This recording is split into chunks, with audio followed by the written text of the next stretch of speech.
If you watch some of my YouTube videos, you know that I talk about selling put options probably more than any other strategy. Why is that? Because it has such a high probability of winning. It's such a great type of trade. You get paid cash up front for your obligation to buy a stock that you want to buy at a price that you want to buy it for. But outside of that, we have to get into the nitty-gritty sometimes of actually performing the strategy. When you sell a put option contract, there are some requirements that you have to take into consideration. So in this video, we're going to be talking about two different types of accounts you can use: a cash secured account or a margin account when you sell put options. And lots of people get confused. They don't understand how that works. So in this video, I'm going to explain what a cash secured account is, what a margin account is, and how they vary in terms of how much money you have to put up collateral wise in order to make a put sell trade. All right, so let's just jump right in. All right, everyone, Lee Lowell here from smartoptionseller.com. What you see in front of you is the cheat sheet, bringing back the cheat sheets. We're talking about cash secured versus margin accounts when you sell a put option. A lot of people don't understand this. They need to get, need to learn a little bit more. I want to get into the nitty-gritty details about how it works. So let's just step back for a second and make sure we're all on the same page. When you sell a put option, what you're doing is you're obligating yourself to potentially buy shares of a stock sometime in the future at a price of your choosing, and that's called the strike price. Now, we'll go through the cheat sheet here. So follow my mouse here. When selling a put option, you are obligating yourself to potentially, and that's not a guarantee, it's potentially buy shares of the stock if you're assigned an expiration, and that's the strike price level. So if the stock's at 100 and you sell a $70 strike price, you're obligating yourself to potentially buy 100 shares of that stock at $70. Stock's at 100, you want to buy it at 70. So the only way that you would be assigned, meaning you would have to follow through and buy the shares of the stock, is if the stock actually fell from 100 down to 70 at expiration. And in exchange for that obligation, you're getting a cash payment up front. Okay, so as long as we understand how that works. Now, here's the deal. When you sell a put option, you can't just nilly-willy sell put options and just collect all this cash and not have any skin in the game. When you sell a put option contract, what you will have to do is you're going to have to put up some money, some form of collateral to potentially let the broker know that, you're good for it and that you want to buy the shares. So the broker needs you to have some skin in the game and put up some cash when you sell a put option. Now, how much cash you have to put up is going to be decided by if you have a cash secured account or a margin account. And it's also going to be decided by the broker because they have different policies. And it's also going to be decided, this is the biggest factor, which strike price you sell. Okay, so right here, in order to initiate the put sell trade, you will have to put up some collateral, which you can also see as a decrease in buying power. If you have a $100,000 account and you have to put up some cash up front that's offside, you can't touch that cash while the put sell trade is active. It's like a reduction in your buying power, which means you have less money now to make for other trades, and they just call it buying power. So whenever you're using cash for any kind of trade, it decreases your account balance. So now you have less money to play with. It's the same when you sell a put option. You're going to have to put up some cash collateral for that trade. So it reduces your trading power, your buying power. Now let's talk about the two different types of account: cash secured versus margin account. And here you go, follow my mouse. In a cash secured account, if you have a cash secured account, you will have to put up 100% of the cost of buying the shares of that stock. Whether you purchase the shares or not at expiration doesn't matter. You still have to put up 100% of the cost. So if the stock's at 100 and you sell a 70 strike put option and you get assigned at expiration to buy 100 shares at $70, that's $7,000 it will cost you to buy those 100 shares. But when you first sell the put option contract, you have no idea whether you're going to end up buying the shares or not. You don't know if the stock's going to fall from 100 down to 70 at expiration. But in a cash secured account, your broker still will require you to put up or have a reduction in your buying power of $7,000 ahead of time. So you have to put up or put on hold $7,000 whether you buy the shares or not. That's how a cash secured account works. Okay. Now, follow my mouse here. In a margin account, you will have to put up a fraction of that $7,000, and that will be determined by the broker. Most brokers have that same kind of levels, and it will be determined by the strike price used. I'm going to bring up the option chain. I'm going to show you how much that potentially could be. So in a margin account, you don't have to put up the full $7,000, but you will have to put up a fraction of that $7,000, which is better. I think, in my opinion, I use a margin account because I don't want to have to put up the full amount of cash because I don't know if I'm going to buy the shares of stock. So that makes my reduction in buying power less than if using a cash secured account. Okay. Now, right here, the choice of a cash secured or a margin account is up to you to decide. When you open up your brokerage account for the first time, it's going to ask you, do you want to have a margin account or a cash account? And you check off which box you want.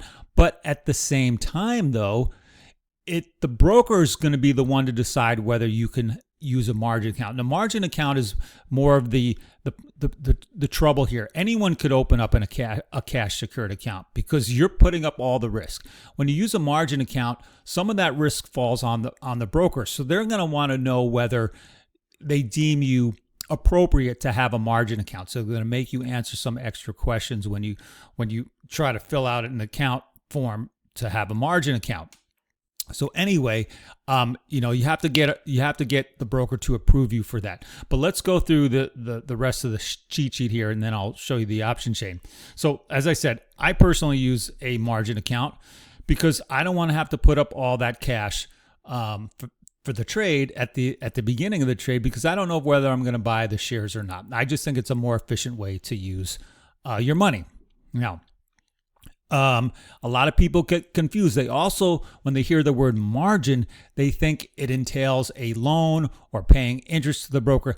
This is not how it works in a put selling margin account. When you sell put options on margin, you're just having a fraction of your cash, the cash that you already have, just held aside. You are not borrowing any money from your broker, nor will you be paying any interest to your broker. In this case, margin does not mean a loan. Okay, you do not confuse that with buying on margin, which is when you actually take a loan out from your broker. Selling put options is not. You are not taking out a loan. You will have what's called a margin requirement, and that's just the amount of money that's going to be held aside.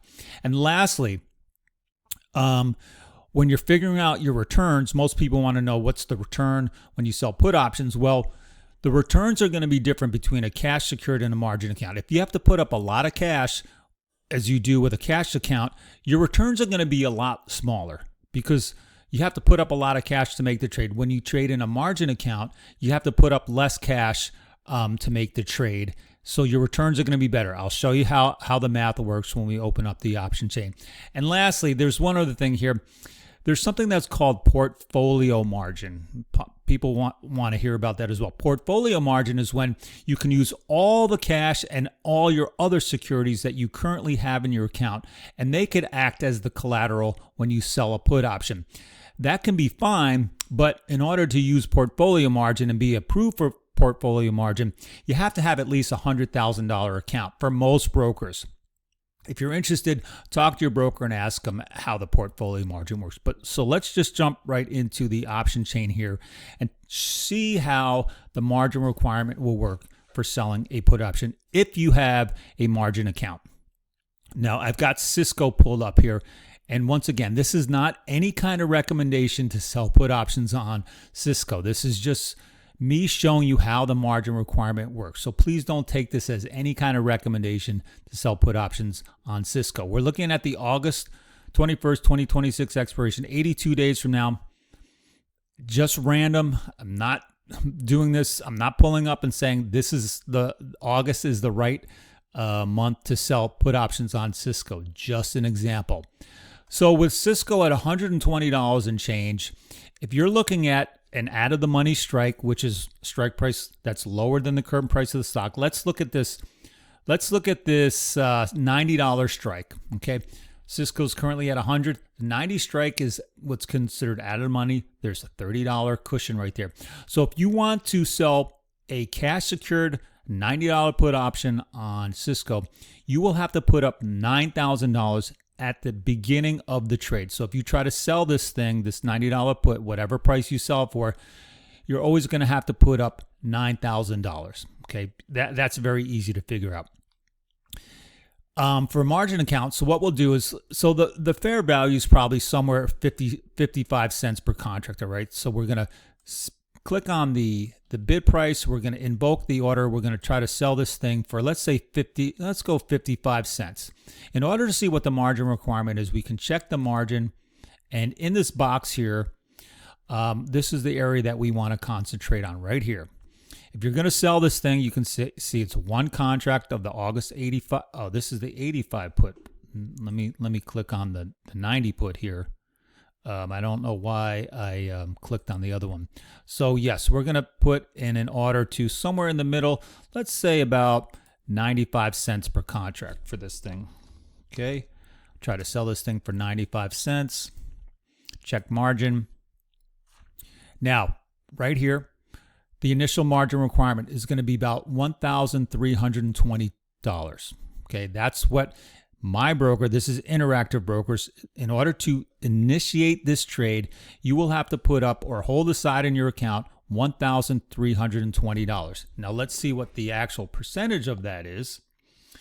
And 1,320 divided by 9,000, because if you had a cash account, 9,000 is the full amount you'd have to put up. So $1,320 divided by 9,000 is 14.6% roughly. So by using a margin count, you'd only have to put up about 14.5% roughly of that full 9,000 in order to sell this put option, this 90 strike put option. Now, as I said, the strike price is a huge determinant of how much margin you have to put up. Now, let's just say we tried to sell the $60 put, and let's just say we tried to sell this thing for 20 cents per contract. Okay, I know that's a smaller amount, but we can see how much smaller the margin requirement will be. Now, in this case, you only have to put up $458 in order to invoke the trade. So as you go further out of the money, lower in the strike prices, the less money you have to put up for margin purposes. Now, let's just say we wanted to do an at the money strike. So Cisco's at 120. So if we were to sell this 120 strike for, let's say, here, let's get rid of these here. Discard. And we want to sell the at the money, and we're going to sell it for, let's say, $9.40 per contract, which you would receive $940. And we click on check margin. Now your margin requirements is just under $4,000. So the higher up in strikes you go, the more margin you'll have to put up, but it will still always be less than the cash secured amount. If you sell the 120 strike, you're going to have to put up $12,000. Now, when you sell the margin, put on margin, you have to put up less money up front. But if you do get assigned at expiration, you will have to come up with the balance of the money to pay for the rest of the shares. So if you sold this 90 put and you only had to put up $1,300 and Cisco falls all the way down to 90 by expiration, you're going to have to buy those 100 shares and pay for those 100 shares in full, $9,000. So you put up $1,320 to begin with, you're going to have to come up with the rest of the money to pay off the balance. I just want to make sure everybody understands that. As I said, the returns. Now, if you want to figure out what the returns are, if you sell this 90 put for, let's say, 95 cents per contract and it expires worthless, so which means you just made your full 90-something dollars. And in order to find out what the return is, you have to divide that 90-something dollars that you made when that thing expired worthless and divide it into whatever the money you had to put up to begin with. So if you had to put up $9,000, you would divide 90 by 9,000. That's your cash secured return. Or if you had a margin requirement, you would divide that 90-something dollars by the $1,320, which is what your initial margin requirement was when you initiated the trade. So obviously the returns are going to be better with a margin account. Now, if you do get assigned and then you own the shares, now you can hold on to those shares forever. Now your potential returns are unlimited in the future. Okay, so that's the thing you have to understand as well. All right, so that's it. I wanted to make sure everybody understood how the margin works, whether you use a cash secured or a margin account. Okay, there's always some misunderstanding about that and some confusion. So I want to make sure everybody understood that. Now, the other thing is that I wanted to show everyone. Sorry, I had to pause there for a second. The other thing I want to show everyone is that if you don't know anything about selling put options, go to our website, smartoptionseller.com, and get our free ebook, Put Selling Basics, How to Sell Put Options, all about selling put options. Go to our website, sign up, put your name and email address, and we'll send you this. I'll put a link down in the description right there, make it easy for you. Click the link in the description. You can get the free ebook. Also, read further down in the description. I've got some books and websites and links for other things that can help you in your options trading journey. If you want to talk to me for a half hour, come set up a coaching session with me. If you're new, veteran, whatever, let's talk it through, help you become a better trader. Make these free videos for everybody. Talk to me. Check out right here under our services tab. You can check out our one-on-one coaching. All right, that's all from me. Hope this has been helpful. If it has, give me a thumbs up, give me a like, leave me a comment, send me an email. I will always answer your emails. All right, that's all from me. This is Lee Lowell. I'll see you in the next one.